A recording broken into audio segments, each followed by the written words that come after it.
watching HTN, Herricks Television Network Sports.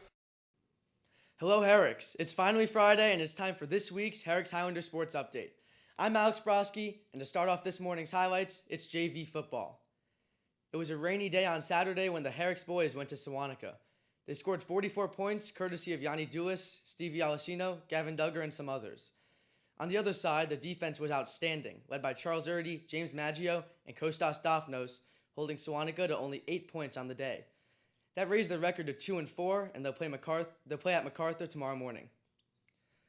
Boys badminton made the playoffs again, and they were set to play Great Neck South on Monday. The boys were strong all season long, so hopes were high coming into this one. It wasn't good, though. The boys lost 7-0, ending their season in the quarterfinals. This team has shown between this year and last year that they are very competitive and they can play. It may be a challenge in Conference 1 next year, but I think this team still has the talent to do great things with the new players they'll get and the guys coming back next year. Girls soccer played their final match on Friday at Mepham.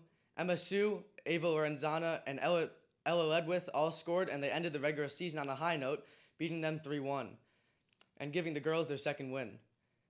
They played in the first round of the playoffs on Monday against Long Beach, a team that also finished with 2 wins, but it didn't go well, this one ending 4-0. The girls will look on to next year, where they hope to have better results with the returning juniors and underclassmen. The cross-country team finished a very successful regular season, and since then, they've attended a bunch of invitationals.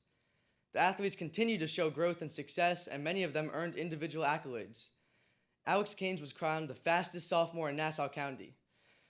The team's next race will be tomorrow at the Nassau County Championships at Bethpage State Park. The boys volleyball team took on a Plainview team with a record below 500 on Monday, so it was a surprise when they were silenced in 3 sets. After playing yesterday at Farmingdale, the boys will set their sights on the playoffs that start soon. The girls team also had a couple regular season matches this week. They went to Port Washington on Tuesday and went straight to Lynbrook the next day. The first round of the playoffs start today, so good luck to the girls. On to a sport that I'm mentioning for the first time this season, boys golf. The boys golf team finished the season 7th in the county, and pending spring scores, they'll have a chance at clinching a playoff bid. Gabe O finished 12th in the county, Jake Moon finished 20th, and Brian Chow finished 35th.